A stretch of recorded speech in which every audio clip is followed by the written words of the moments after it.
Below please below, நில்லு below. Below below தயவுசெய்து நான் சொல்றத கேளு. உன் கோவம் நியாயமானதுதான், பட் என் சைட்ல இருக்கிற நியாயத்தை புரிஞ்சுக்கோ.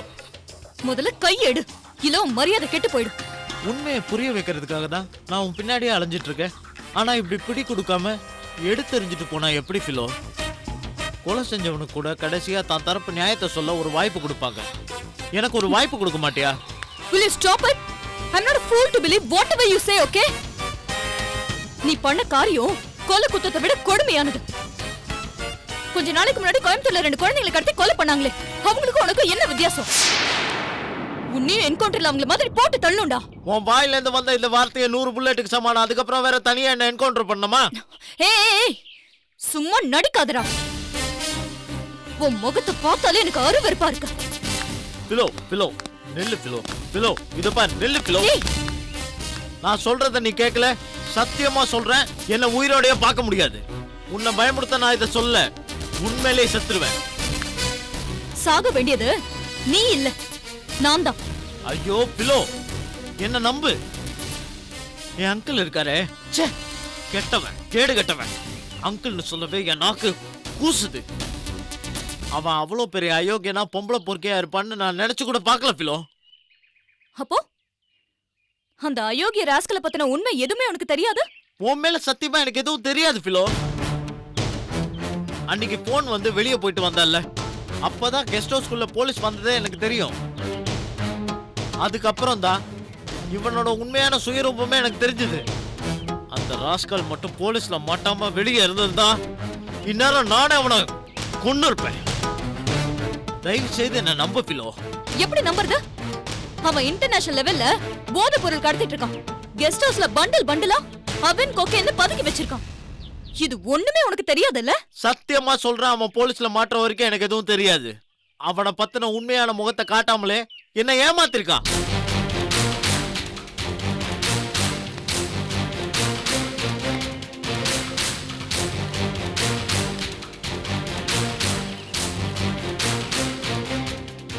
ஹலோ, இதுக்கு மேலேயே நீ என்ன நம்பலன்னா நான் எதுக்காக உயிர் வாழணும்? நான் உயிர் வாழ்றதுல அர்த்தமே இல்லை. ஆனா செத்தா நம்புவல்ல.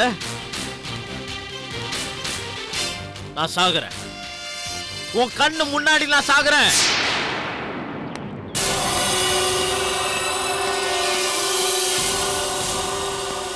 சாக போறேன்.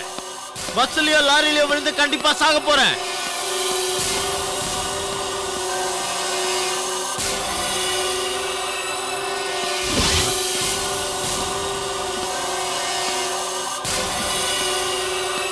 ரோஷன்,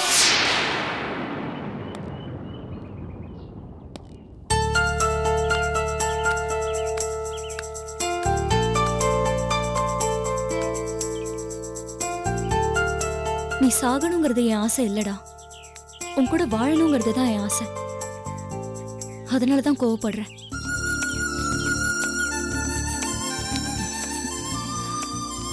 நான் உன்னை நம்புறேன். இனிமேலாவது ஆள் யாரு என்ன எப்படின்னு பார்த்து பழகு.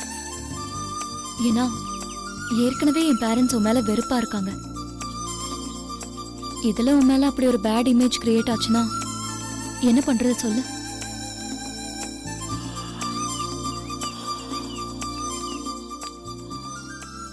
நீ சொல்றது புரியுது below.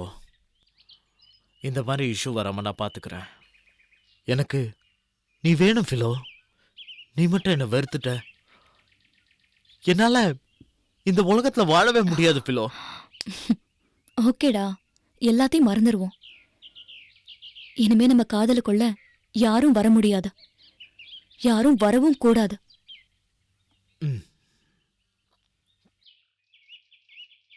Thanks. Hey, no formalities, வா.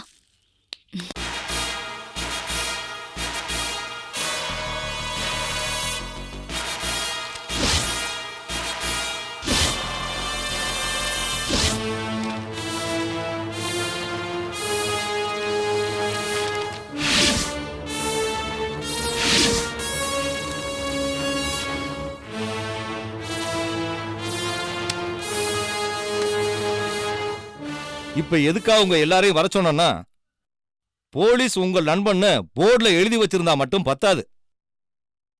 பப்ளிக் மனசுல அந்த நம்பிக்கை வரணும். அதுக்கு நாம நம்ம கடமையை ஒழுங்கா செய்யணும்.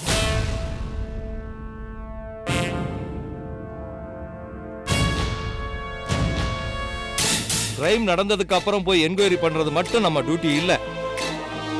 கிரைம் நடக்காம பாத்துக்கிறதும் நம்ம டியூட்டி தான். சிட்டிக்குள்ள இப்ப பரவலா பீரோ புல்லிங் நடந்துகிட்டு இருக்கு. இத பண்றதெல்லாம் லோக்கல் குற்றவாளிங்க கிடையாது, வட இந்தியாவில இருந்து இங்க வந்து தங்கி இருக்கிற கும்பல் தான் நம்முடைய முதல் கட்ட விசாரணையில தெரிய வந்திருக்கு. அது மட்டும் இல்ல, வீட்டுல தனியா இருக்கிற இளம்பெண்கள், வயதானவர்கள் இவர்களை குறி வச்சு தாக்கி கொள்ளையடிக்கிற சம்பவமும் அதிகமா போயிட்டு இருக்கு. எல்லாத்துக்கும் மேல லேட்டஸ்டா ஸ்கூல் குழந்தைகளை கிட்னாப் பண்றாங்க. சோ டோட்டல் சிட்டியோட கிரைம் ரேட் ரொம்ப அதிகமா போயிட்டு இருக்கு. நிலைமை இப்படியே போயிட்டு இருந்தா பப்ளிக்கு போலீஸ் மேல இருக்கிற நம்பிக்கை எல்லாம் சுத்தமா போயிடும். அதனால பீரோ புல்லிங் திருடர்களை பிடிக்கிறதுக்கு ஒரு ஸ்பெஷல் டீம் ஃபார்ம் பண்ணணும். எஸ் சார், இமிடியேட்டா டீம் ஃபார்ம் பண்றேன். வித்தின் 24 ஹவர்ஸ்ல அந்த நார்த் இந்தியன் கும்பலை கூண்டோட பிடிக்கிறேன் சார். மிஸ்டர் பெருமாள் சார், நான் டீம் ஃபார்ம் பண்ண சொன்னது உங்களே இல்ல,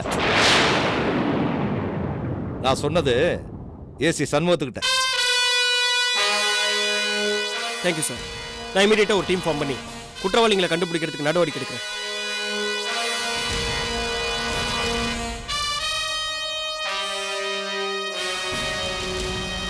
ஓகே மிஸ்டர் சண்முகம், உங்க டீமுக்கு யார் யார் தேவையோ அதை நீங்களே செலக்ட் பண்ணிக்கங்க.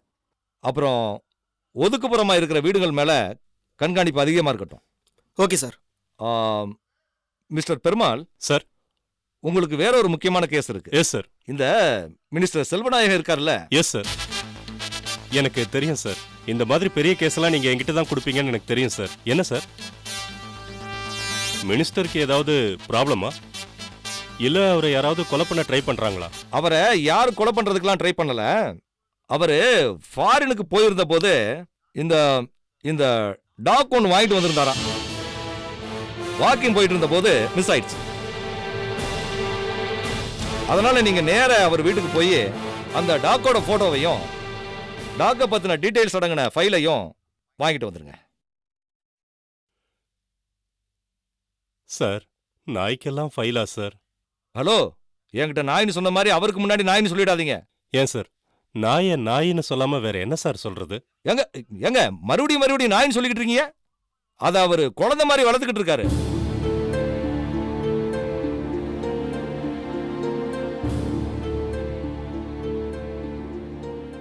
ஒன் ஹவர்ல அந்த டாக்கை கண்டுபிடிச்சு கொடுக்க சொல்லியிருக்காரு.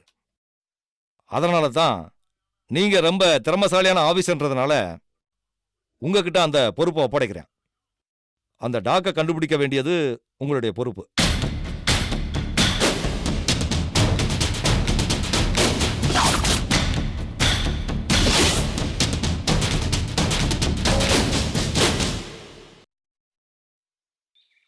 என்ன சுப்பிரமணி, நீ தொழில் தொடங்கி ஏதோ பெரிய அளவில் வரும்னு பார்த்தா திடுதிப்புன்னு 3 லட்ச ரூபா வேணும்னு சொல்ற? எடுத்தெடுப்புலயே லட்சாதிபதியா கோடீஸ்வரனா ஆக முடியுமா? அது மாதிரி தான்டா சின்ன சின்ன பிரச்சனைகள், சிரமங்கள் படிப்படியா தாண்டித்தான் நம்ம உயரத்துக்கு போக முடியும். நீ சொல்றது எனக்கு புரியுதுடா. ஆனா திடீர்னு 3 லட்ச ரூபாய்க்கு எங்கடா போறது? அப்படி என்னடா தேவை உனக்கு? என்ன தேவைன்னு சொன்னேனே, புரியல உனக்கு? 2 வீலரை வச்சுக்கிட்டு சரக்கு சப்ளை பண்றது ரொம்ப சிரமமா இருக்குடா. வாடகைக்கு வண்டி எடுத்தாலே கட்டுப்படி ஆக மாட்டேங்குது. அதுக்கு சௌகரியமா ஒரு சின்ன டெம்போ மாதிரி ஏதாவது இருந்தா இப்ப இருக்கிற கஸ்டமர்ஸை விட இன்னும் அதிகமா பிக்கப் பண்ணலாம். பிசினஸ் இன்னும் டெவலப் ஆகும்ல. கரெக்டு தான். ஆனா 3 லட்ச ரூபாங்கிறது ரொம்ப பெரிய தொகையா இருக்கேடா. ஏண்டா, நீ ஆட்டோ எடுத்து ஓட்டுறையே சிங்கமுத்து அண்ணாச்சி, அவர் 400 ஆட்டோ வச்சிருக்காருன்னு இல்ல. இப்பெல்லாம் அவர் வட்டிக்கு பணம் கொடுக்கறாருன்னு கேள்விப்பட்டேன். அவர்கிட்ட கேட்டு பார்க்கலாமா? டேய், அவர்கிட்டயா? வட்டி கட்டி மாள முடியாதுடா. மனுஷன் வட்டிக்கு வட்டி போட்டு வசூல் பண்ணிடுவாரா. பின்ன எப்படி 4 ஆட்டோவை 400 ஆட்டோவா ஆக்கினாரு? கேட்டு பார்க்கலாம்டா. வட்டி தானே, எப்படியாவது கட்டிடலாம். வேணாண்டா சுப்பிரமணி, அது அரிப்புக்கு கொல்லி கட்டையை எடுத்து சொரிஞ்சுக்கிட்ட கதையாயிடும். ஏதோ 30,000 கூட வட்டி கட்டிக்கலாம்டா.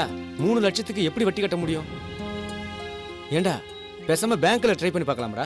பேங்க்ல என்ன அவ்வளவு ஈஸியா லோன் கிடைச்சிருங்கிறியா? டேய், அதுல 1008 பஞ்சாயத்து இருக்குடா. அந்த பேப்பர் வேணும், இந்த பேப்பர் வேணும்னு வாங்க. அதெல்லாம் இருந்தா நாம எதுக்குடா பேங்க் வரைக்கும் போறோம்? அதெல்லாம் நம்ம அவசரத்துக்கு சரிப்பட்டு வராதுடா. எனக்கு ஒரு யோசனை தோணுது சுப்பிரமணி. என்ன சொல்லு? நம்ம சண்முகம் கவர்மெண்ட் வேலையில இருக்கான், அதுவும் போலீஸ் டிபார்ட்மெண்ட்ல நல்ல பொசிஷன்ல இருக்கான். அவன் பேர்ல லோன் போட்டா ஈஸியா கிடைக்குமே. ஐயோ, அவன் பேர்ல எல்லாம் லோன் எடுக்க கூடாது.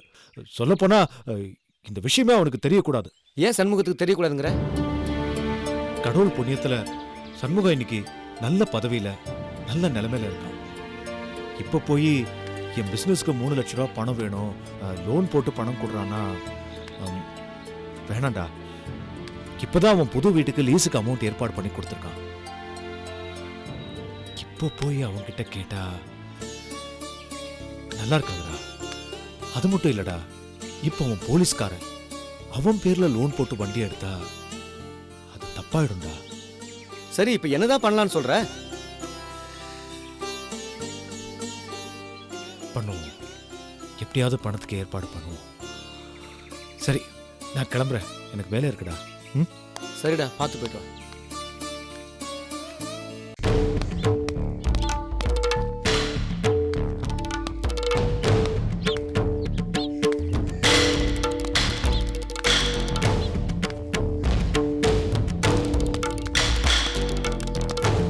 என்னடா ஸ்டேஷன்ல இருந்து அவ்வளவு சீக்கிரம் வந்துட்டு? திரும்ப போகணும், உங்ககிட்ட கொஞ்சம் பேசணும் தான் வந்தேன். ஃபோன் பண்ணி பேசிருக்கலாம்ல? நேரில் தான் பேசணும். நேர்லையா? என்ன விஷயம்? சில விஷயங்களை நான் 3வது மனுஷன் மூலியமா தான் தெரிஞ்சுக்க வேண்டியது இருக்குல்ல. என்னடா பேசுற? உனக்கு பணம் வேணும்னா என்கிட்ட கேட்க வேண்டியது தானே. கணேஷ் சொன்னாங்க. கணேஷ் சொல்றான், முருகன் சொல்றான், அது 2வது விஷயம். நீ ஏன் என்கிட்ட சொல்லல? உனக்கு எதுக்கு வீண் சிரமம் தான்? சிரமமா இல்லையான்னு நான் சொல்லணும்னே, நீ ஏன் முடிவு பண்ற? அப்ப என்ன பிரிச்சு பாக்குறல்ல? சச்சே, அப்படிலாம் ஒண்ணு இல்லடா. இப்பதான் நீ வேலைக்கு சேர்ந்திருக்க, உனக்கு எதுக்கு வீண் பிரச்சனைன்னு தான். நான் ஒன்றும் அதிகாரத்தை தவறா பயன்படுத்தியோ இல்ல லஞ்சம் வாங்கியோ பணத்தை பரட்ட போறது இல்லைல்ல. முறைப்படி தானே ஏற்பாடு பண்ண போறோம்.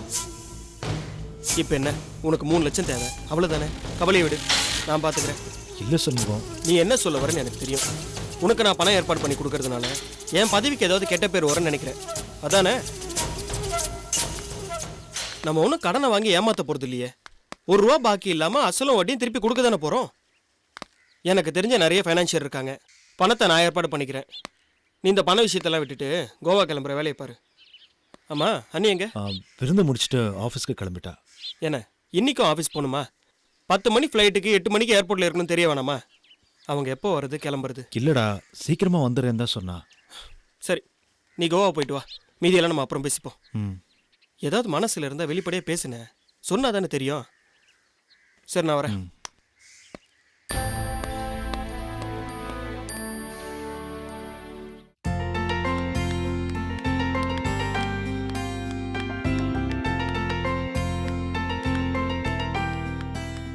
வாங்க, உட்காருங்க.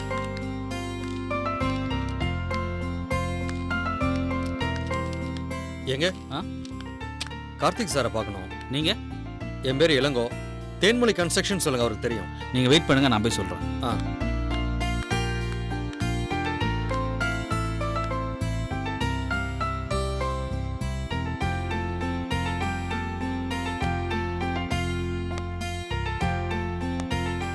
Hello.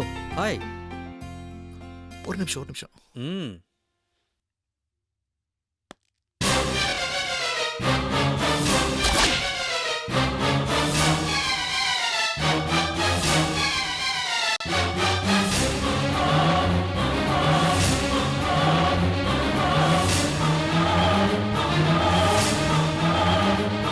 Yeah, sure, I'll call you back.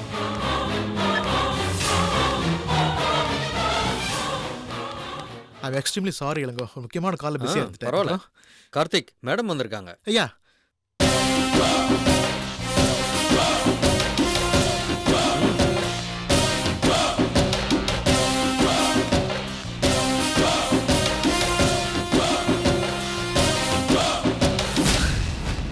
என்னங்க நீங்க தனியா வருவீங்கன்னு எதிர்பார்த்தேன், உங்க ஒய்ஃபோட வந்திருக்கீங்க. இல்ல கார்த்திக், மேட் ஃபார் ஈச் அதர்னு கேள்விதான் பட்டிருக்கேன், இன்னைக்கு தான் நேர்ல பாக்குறேன். இல்ல கார்த்திக், நீங்க தப்பா புரிஞ்சிட்டு இருக்கீங்க. மேடம் நல்ல கியூட் அழகா இருக்காங்களே, அவங்களுக்கு மாடலிங் பண்ற இன்ட்ரெஸ்ட் இருக்கா? அவங்களுக்கு மாடலிங் பண்ற இன்ட்ரெஸ்ட் இருந்தா சொல்லுங்க, என் கம்பெனிக்கு ஒரு மாடல் தேவை, நான் மேடத்தை பேசுறேன். புரிஞ்சுக்காங்க கார்த்திக், அவங்க you see Ilango, modelling Karthik. ஒரு தப்பான தொழில் இல்ல, நான் பேசுறேன் மேடத்தை. கார்த்திக் ஒரு நிமிஷம், அவங்க வந்து பாஸோட வைஃப்.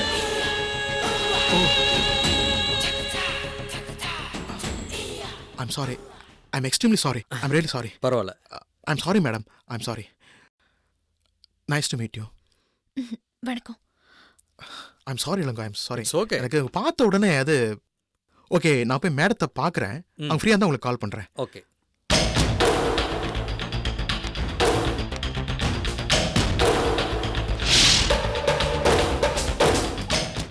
சொன்ன கேளு இளவரசி, ஈவினிங் ஹனிமூனுக்கு கிளம்பணும்.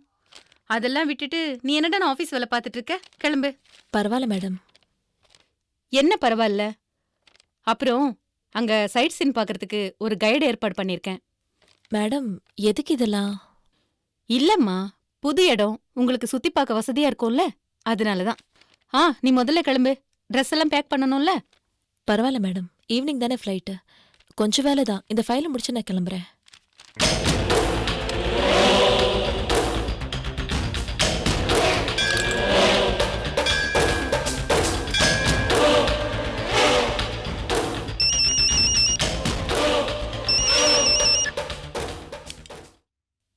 ஏம்மா கட் பண்ற?